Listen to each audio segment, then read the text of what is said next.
Hello and welcome to Virtual Investor Conferences. On behalf of Harbor Access Investor Relations, we're very pleased you have joined us for our next slide presentation from EnviroGold Global Limited. Please note, you can submit questions in the box to the left of the slides. You can also view the company's availability for one-on-one meetings through the Schedule Meetings tab found on the conference platform. At this point, I'm very pleased to welcome Mark Thorpe, CEO and Executive Director of EnviroGold Global Limited, which trades on the OTCQB venture market under the symbol ESGLF, and also on the CSE under the symbol NVRO. Welcome, Mark. And good day, everybody. It's a pleasure to be here. I will note right away that EnviroGold is not just a gold company. We are a company that produces or aims to produce a range of metals, including strategic and critical. I have to show you this. There's going to be no test at the end of the presentation. However, it is available on our webpage should you want to have a look at it in more detail. We're a resource recovery technology company. We have started to use mining wastes to produce critical, strategic, and precious metals so that we can contribute to the world's transition economy. Mining waste, particularly tailings and smelter wastes, are part of the byproducts of mining and smelting. And there's often some very valuable metals, both critical and strategic, in those wastes.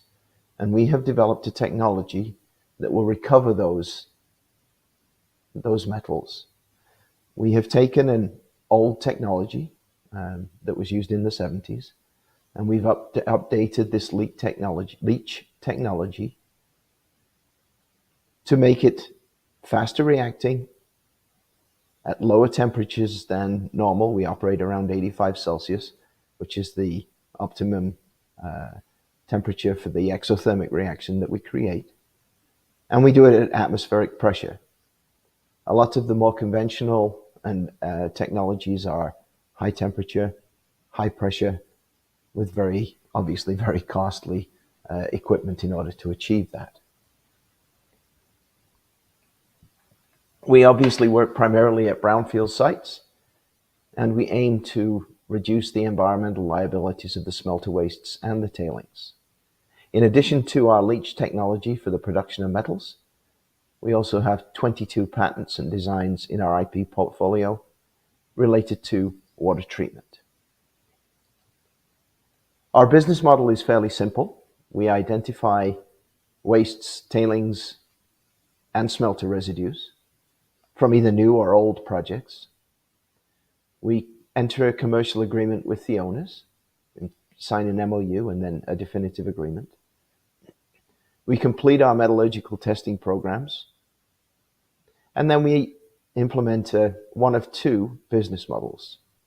The optimum business model for us is to do a license of the technology, in which case we would get paid a small upfront fee, and then we would take a royalty during the implementation of our process, our proprietary process. We can also finance and deploy plants at sites. So it depends upon the site. If it's an old abandoned site, we would obviously have to deploy our plant. If it's at an operating mine or a mine that's just about to shut down and the owners are interested in reducing the environmental liability and recovering some money, then we would offer a licensing model with a small royalty. We have an extensive pipeline of projects that I'll show you in a little while. It's a fairly large market. When I say fairly large, I mean extremely large. We've identified our technology is particularly good at dealing with complicated, what are called VMS deposits. We've identified over 900 of those, and we've got value identified in our VMS projects that we're testing in the 20+ billion range, with about a quarter of that in our current pipeline. It's a huge market. Over the last little while, and I'll go into a little bit more detail on this, we have been included in a BHP Think and Act differently cohort. We've recently started testing nickel recovery and copper and cobalt from nickel tailings. And we've initiated some testing on smelter wastes using our leach process. We've recently completed the initial testing on jarosite from Hindustan Zinc for metal recovery. And following an agreement finalization with Luca Mining, we'll start testing on the Campo Morado tailings project. The work that we've done has been developed using an agreement or based on an agreement that we have with the Helia Gold Mine. This is a closed out mine that's currently reprocessing tailings in Tasmania, Australia. Our PEA indicated about 950,000 ounces of gold equivalent. For those of you interested, the tailings themselves that you can see on the right-hand side of the slide there, covered in water, run about 2.6 grams a ton gold and over 100 grams a ton silver. The gold and silver recoveries that Helia Gold Mines had been able to achieve was 5% and 30% respectively. We've been able to get our gold recoveries up over 80% and silver recoveries over 90%. We're also able to recover zinc and copper. As you can see from the slide, the PEA indicated very high IRRs at a $1,650 gold price, and free cash flows handsomely at about $350 million over 8 years. We've completed a pilot plant on this work, which was completed at ALS Laboratories in Perth, Australia, and we're currently updating the NI 43-101 PEA. Our 2023 catalysts have been really, for such a small team as I have, quite amazing. In the first half of the year, we raised $5 million in investment, which for us, and particularly in the current market, was really good, and we're very pleased with that. As I mentioned, we have completed the pilot plant for Helia. We're working with BHP, South 32, and IGO. And we signed MOUs with Luca Mining, a large nickel producer, and a global smelter metal producer. Currently, we're updating the technical report for the Helia project. We've started testing tailings under the BHP TAD agreement, and we've got ongoing testings for the recovery of nickel, copper, and cobalt from a large nickel producer and a multinational smelter producer. When we started the year, we had one project signed up, that was the Helia Gold Mines. And then we signed up Hindustan Zinc. However, following the conclusion of our pilot plant testing on the Helia Gold Mines tailings, there was an increased interest in our process and our project. And we've gone from one project at the beginning of the year to 8 projects now, so we're very pleased with that approach. The nice thing about the BHP TAD work is that the consortium that is involved in that pays for all the work. And we're anticipating that the large nickel producer and the global smelter will start to pay for the work once we've completed some initial testing of the NVRO process on their waste products. We expect to go into phase 2 testing soon, and we expect to complete the definitive agreement with Luca Mining, aiming to start testing on their tailings in Q1 of next year. Everybody always asks a little bit about the capital structure. As you can see, we've got a market cap at 20 cents of around $40 million. But the shares are very tightly held by insiders, management and insiders, and other large shareholders, with about 32% in retail. and there's about 200 million shares outstanding, 234 fully diluted. All of this would not ever have been possible without an amazing team backing me. We have technical leadership in metallurgy, resources, and engineering, and you can see the upper part there. That's all the team that does the work. Brock Hill, he's got 40 years in the mining business as a technology person. He's worked on some of the largest projects on the planet. Ian Hodkinson, again, a lot of gray hair, and he's our economic geologist. And I've worked with many, many people around the planet, and they're amazing. John, Dan, and Serge finish off the team, with Zoya obviously controlling the finances. It's a great team, very dedicated, and there's over 300 years of experience in that group of people right there. So we're very, very pleased to be able to lead that, and we're guided by a very experienced board of directors and advisors, some from the capital markets, some in ESG, like Philippa, and a lot of them with decades in the mining and the financing business. It's a very exciting time to be in the circular economy. It's a very exciting time to be in critical and strategic metal production. We do need a lot of copper, nickel, zinc to complete the transition to a low carbon economy. And because the EnviroGold projects are very quick to market, very quick to production, we think we fit well into this particular gap in the metal production piece. One of the real advantages of the Enviro process is it also reduces the environmental liability of the tailings. The Enviro process, for instance, at the Helia project, there's a product in there called pyrite. It's where the gold and the silver are trapped, and we have to break apart the pyrite in order to recover the gold and silver. Pyrite itself is an acid-generating material which can cause a lot of environmental harm if left exposed to oxygen and water. What we do is we break down that pyrite. So for example, in the Helia project, the 35% pyrite goes down to less than 1%. And instead of needing a closure that requires a 2-meter water cover to be kept on that tailings storage facility in perpetuity, we're able to close it out to the forest which is adjacent to it. A lot of the large mining companies have huge books of what they call asset retirement obligations, much of which are focused on tailings and tailings storage facilities.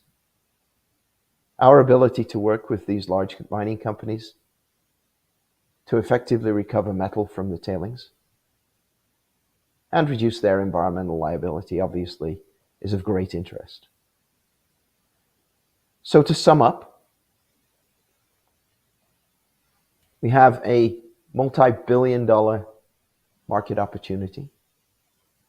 And instead of I was just talking to some colleagues over this past week, and they're saying 17 to 20 years from first drilling of a project to first metal production. With the EnviroGold, we're looking at 3 years from first work on the project to first metal production. Gives us cash flow much more quickly than conventional metal production. I mentioned that we started the year with 1 project, and now we have 8 projects, including some of the biggest players on the planet.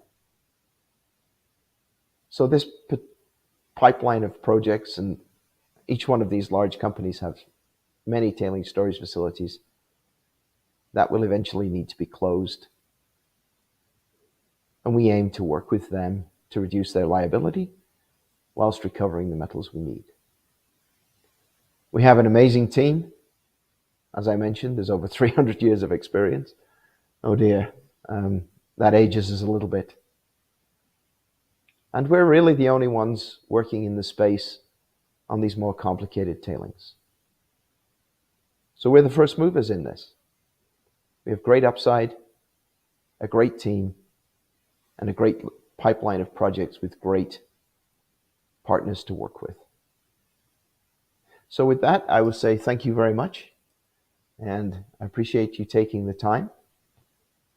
We're available, and you can see the numbers on the screen there. We're a tech company. We aim to bridge the gap that we need to fill with clean metals to allow the transition to a low carbon economy. And with that, I'll say thank you, and I will take questions.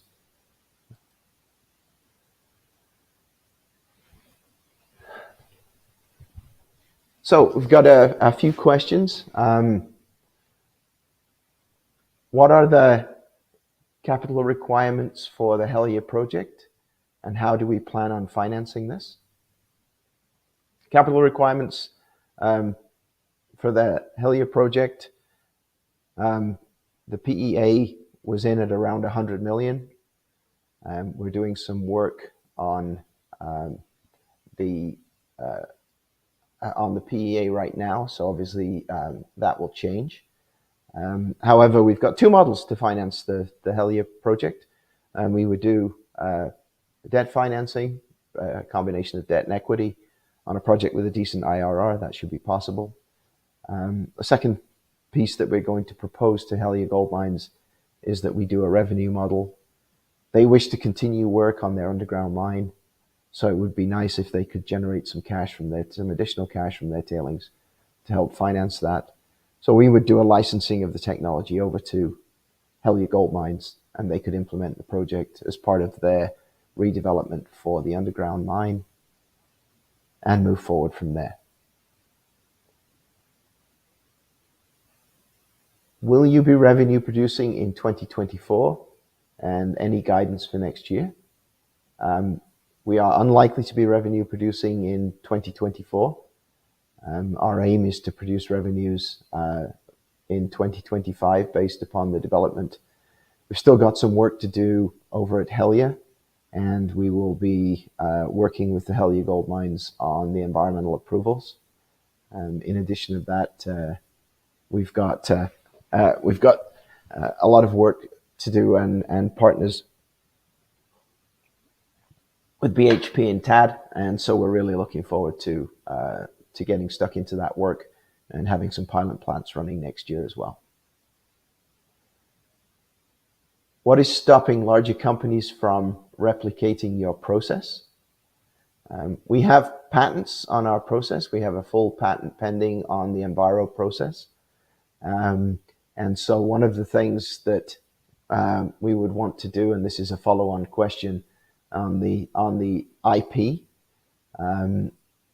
So we have the patents in place for the IP, and it is our big desire to be a royalty company that essentially licenses out the IP to then collect a small royalty on the process as it is implemented.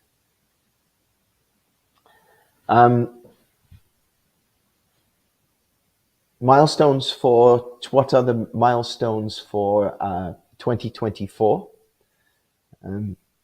I mentioned a couple of them in the presentation.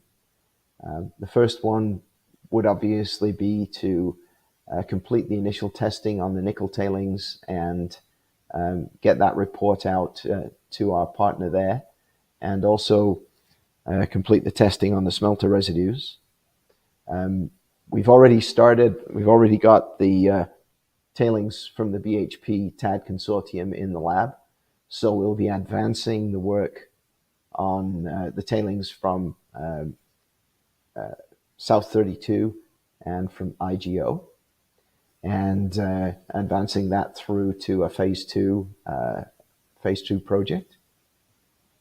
And we're hoping to be able to get started on a second pilot plant to further prove up where we're going with an investment decision by one of our larger partners. One of the other questions is, congratulations on your progress this year. However, what are the challenges arising from working with these large companies? Not too many challenges, actually. The large companies, I know many of the people in the large companies and have worked with them over the past 35 years. So we've got very good communications with the larger companies. They're a little slower. They have very rigorous processes, so we have to go through their purchasing requirements and that sort of thing. However, the really nice thing about working with the large companies is we do have access to all of their experts and their expertise. We find once we come up with some ideas and concepts, they have an amazing bench strength to help us, and it's with that kind of bench strength that we're getting good recoveries on nickel, for instance, from the nickel tailings that we're looking at. So it's a very interesting. It's been a very interesting year. Our team has learned a lot, and they've also been able to show these large companies that a small company like Enviro can actually help, because we're a specialist. The large companies are focused on producing the metals that they produce, and they're not that focused on tailings. However, it's been a fantastic year. 2024 looks very exciting, and I believe it will be something that we can put into the record books with advances with these large companies. And I don't see any more questions from that. So for now, I would like to say thank you very much to everybody. We really appreciate you joining us on the call today. And look for more news from EnviroGold Global before the end of 2023, and obviously for the exciting year that 2024 will bring us. And with that, thank you.